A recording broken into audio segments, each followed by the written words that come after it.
Hello children, today we will take the geometrical isomerism to a step further and understand how to identify whether the geometrical isomerism is exhibited when all the four groups on the carbon-carbon double bond are different, or maybe three of them are different, three of them are same but one is different, three of them are different and one is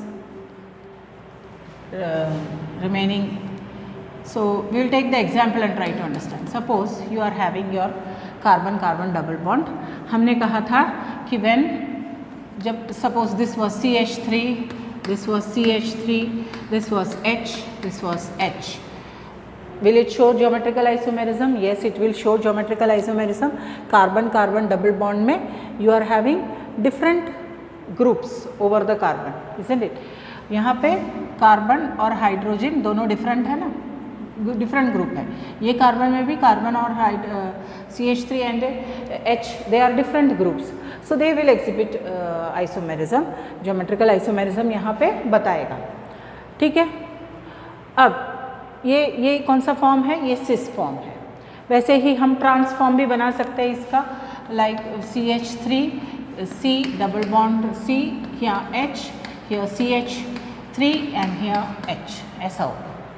ठीक है. तो ये this is the cis form, this is the trans form. ठीक है.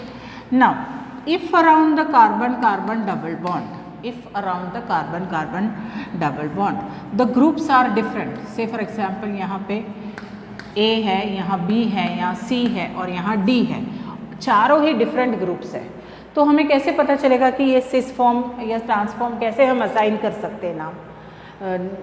We cannot assign the cis and transform in that case. Now in that case the nomenclature would be EZ nomenclature. We call it as EZ nomenclature. Okay. तो अभी यहाँ पे क्या करने का? You have to assign priority to the groups which is attached to the carbon carbon double bond. यहाँ पे सारे ही ग्रुप्स डिफरेंट है, तो हम इस तरह से होता तो हम असाइन कर सकते हैं cis form and transform. But if ऐसा है तो then we can not assign the cis and transform. या फिर ऐसा भी होता तो say for example C double bond C, here you have A, here you have B, here you have say suppose A, and here you have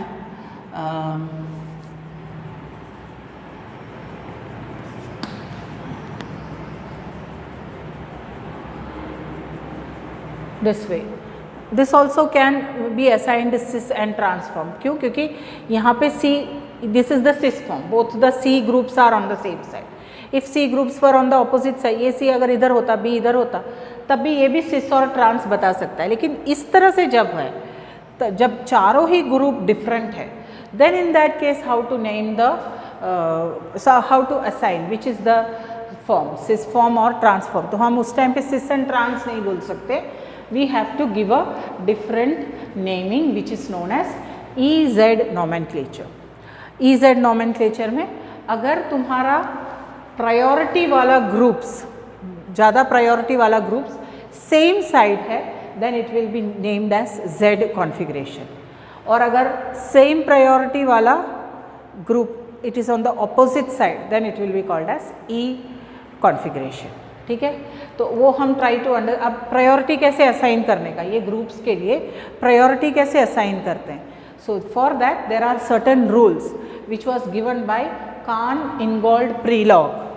Okay, these Kahn-Ingold Prelog rules are there, and this simply it is known as CIP rules also. Okay, तो उसमें first rule क्या है कि atom with higher atomic number gets higher priority.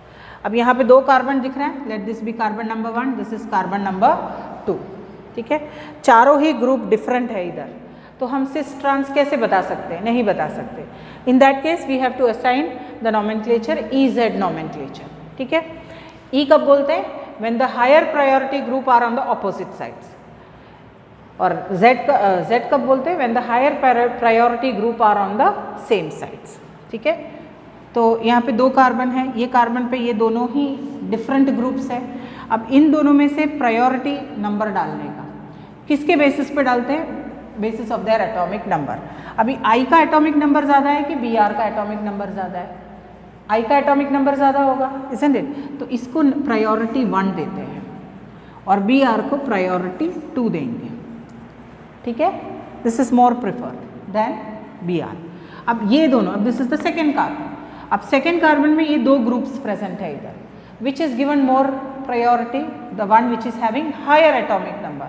Higher atomic number is of chlorine, so this will be 1 and this will be 2. Give the priority numbers. अब देखो priority numbers 1 and 1 they are on the same side, मतलब ये कौन सा configuration हो जाता है? This is Z nomenclature, Z configuration हो जाता है। This is Z configuration. Have you followed?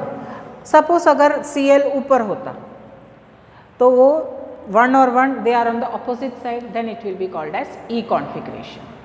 Clear everyone? Okay?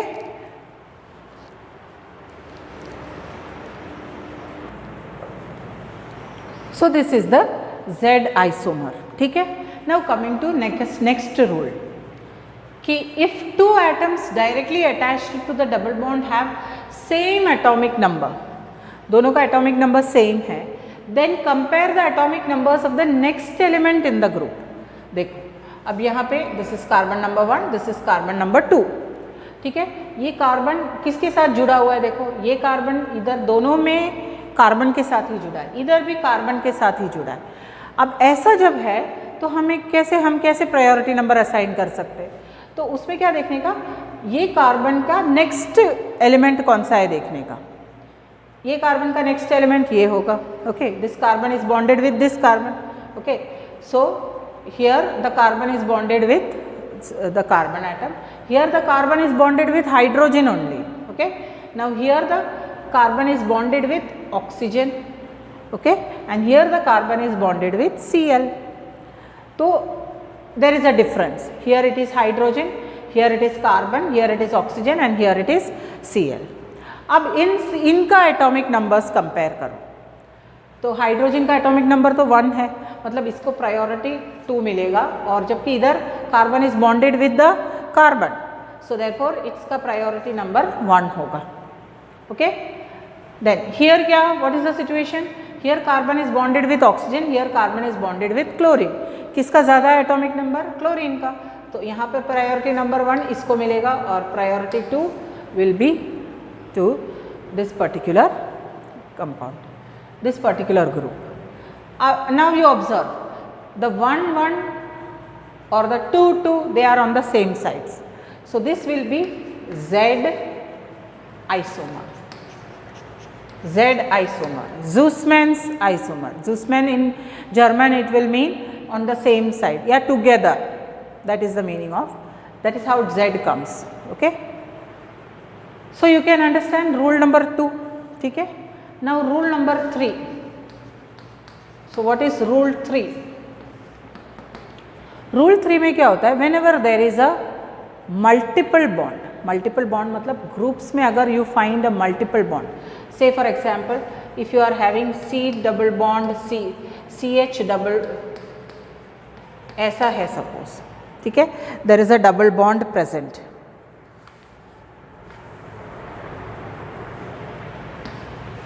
There is a double bond present. तो ये डबल बॉन्ड्स जो है वो डुप्लीकेट कर जाता है.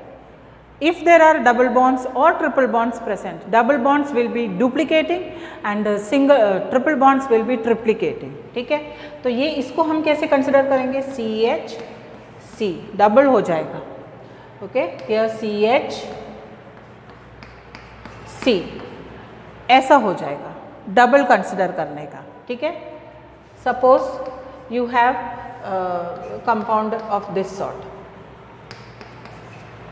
ऐसे यहाँ पे डबल बॉन्ड है, C डबल बॉन्ड O है, so here how should be it considered? ऐसा हो जाएगा, O C ऐसा हो जाएगा. Followed everyone? So double bonds duplicate and triple bonds triplicate, 3 बार हो जाता है, ठीक है? So wherever you find double bond, that should be given more priority. That is the situation. जहाँ पे तुम्हें डबल बॉन्ड दिखे उसका प्रायोरिटी ज़्यादा होता है, क्योंकि वहाँ पे डबल हो जाता है, डुप्लीकेट हो जाता है. ठीक है. For example I will give you one example.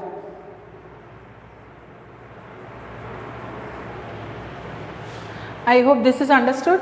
Okay, wherever there is double bond, there you should duplicate the bonds, duplicate, therefore that should be given more preference. For example, देखो यहाँ पे ऐसा है, इसके साथ एक ग्रुप जो जुड़ा है वो CHO है, यहाँ पे CH2OH है. Okay, then here you have say suppose CH3 and here you have C6H5. C6H5 phenyl ring है. Okay, so all of them are bonded to carbon. ठीक है, that is then you can how to assign priority. फिर देखने का कि double bonds किस में present है. अब when I right CHO, it is actually C double bond OH ऐसे फॉर्म में होता है.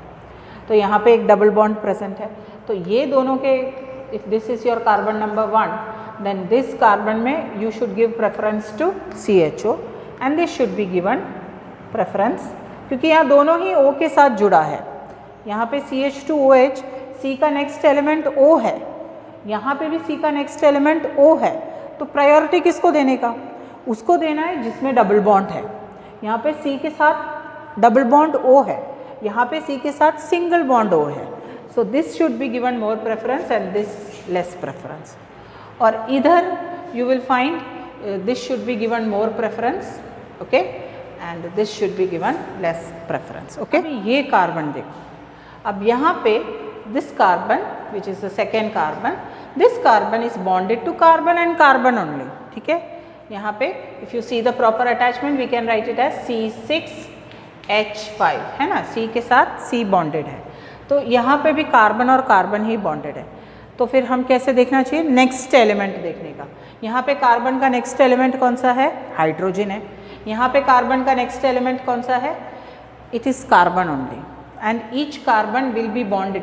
ये C6H5 जो होता है वो ये है, it is a benzene ring. Okay, जहाँ से एक हाइड्रोजन निकल गया है. So that is bonded here. So this carbon is now bonded with a double bond. Can you observe here? जबकि यहाँ पे CH के साथ बॉन्डेड है, also there is no double bond. तो इसको सेकेंड प्रायोरिटी मिलेगा, इसको फर्स्ट प्रायोरिटी मिलेगा. Okay, now what do you observe कि फर्स्ट प्रायोरिटी वाला किधर है? ऑपोजिट साइड्स में है. So this will be E isomer. It will be called as E isomer या एंटागोनॉन means opposite. So E isomer बोलते हैं. जब सेम साइड पे हो, the numbers which are we have assigned priority 1 and 1 are on the same side, then Z isomer. If 1 and 1 are on the opposite sides, then it will be called as E isomer. Clear everyone? So based on these three rules we have to assign priority, and assigning the priority we have to decide whether the geometrical isomers are E type or Z type. Okay, whenever groups are different then we cannot assign cis and trans isomer. We have to assign Z isomers and E isomers. E तब assign करते हैं जब higher priority वाला numbers they are on the opposite sides of the carbon carbon double bond, and if the priority numbers are on the same side then they will be called as the Z isomer. Clear? Okay, so you can note it out.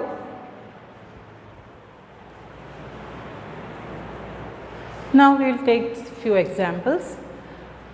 This is but2E. कौन सा isomer है? According to cis and trans this will be cis isomer. ठीक है, लेकिन according to Z and E which kind of an isomer is this? See priority किसको देना चाहिए? CH3 को या H को? CH3 को देना चाहिए because C is having higher atomic number than hydrogen. So it should be 1 2. Here also it should be 1 and 2. So या तो इसको हम बोल सकते हैं cis to butene और Z और E configuration के accordingly this will be called as Z but 2ene. ठीक है, दोनों तरह से you should know how to assign the Z or E isomers. Now he look at here, which is having carbon is having higher atomic number or bromine? Bromine. So number 1 should be given to bromine and here you should give number 2. Chlorine और carbon में भी देखोगे तो number 1 should be given to chlorine and carbon should be given number 2. So second number is on the same side or first numbers are on the same side, therefore this will be Z isomer. Okay, this will be your Z isomer. Followed everyone? Okay, this is trans but 2-ene, trans to but 2-ene है. So here दो जो same group से they are on the opposite side of the carbon carbon double bond, therefore we assign the isomer as trans but 2-ene. और EZ के configuration में it will be called as E isomer, that is E but 2-ene, E but 2-ene. That okay. Come to this question. Here carbon is having higher atomic number than hydrogen, so number 1 here, number 2 here. यहाँ पे both are bonded to carbon only. Then what should we do? We should go to the next element, that is oxygen. Here the next element again oxygen. Then what should we do? Then we should see whether how the carbon oxygen bond is.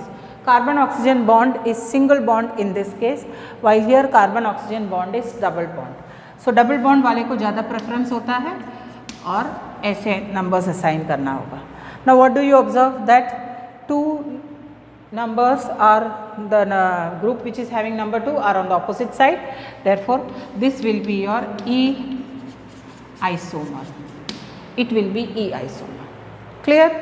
So these are few examples of how to assign Z or E nomenclatures. Clear? Okay, you can note down.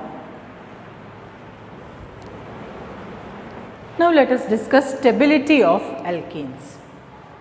देखो, alkenes when you add hydrogen in presence of Pt or Ni, it gives you the corresponding alkane.